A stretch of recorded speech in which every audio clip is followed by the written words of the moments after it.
Welcome back to GRTV News. I hope you're having a great summer. We had a wonderful vacation. Thank you very much for asking. And here are the news. Delays happen all the time, but this time of year is the worst when developers realize that they won't be able to finish their games for the fall. First of all, Activision announced that Singularity will be pushed into 2010 to get away from the holiday crunch. Take-Two then followed up and revealed that both Mafia 2 and Bioshock 2 will be pushed into 2010. After that, we have Red Dead Redemption and Max Payne 3 from Rockstar Games, which both will be released in 2010. And we now have a release date for Heavy Rain, which is also in 2010. And rumors are that MAG, Massive Action Game, will also be pushed back into 2010. So in the light of all of these titles being delayed, a 2-week delay for Wolfenstein sounds actually like pretty good news. EA Los Angeles are putting an end to the Tiberium saga next year with Command & Conquer 4. So far the game has only been announced for the PC. It will take place in the year 2062, where humanity has been pushed to the limit of their survival, which will force another clash between Cain and the GDI. The game will feature 2 single-player based campaigns, which will also be able to be played in co-op, and a brand new objective-based 5 vs 5 multiplayer mode.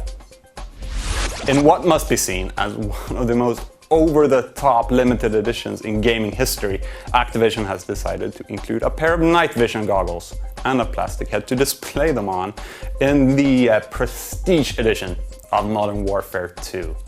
The Prestige Edition will also include everything from the regular limited edition of the game, and is set to cost you $150, which here in Europe usually translates to 150 euros.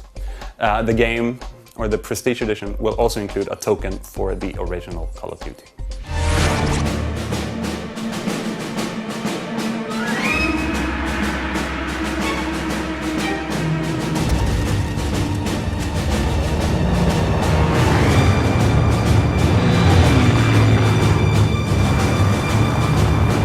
When Battlefield 1943 was released last week, its popularity seemed to take EA by a bit of surprise, as he had to scramble to supply new servers for all the players. Another measure of success is that it only took just about 4 days for Xbox Live players to reach the 43 million kill mark that unlocked the new map Coral Sea and the new game mode Air Superiority. The PlayStation players aren't far behind, and we expect them to reach the same mark this weekend or early next week.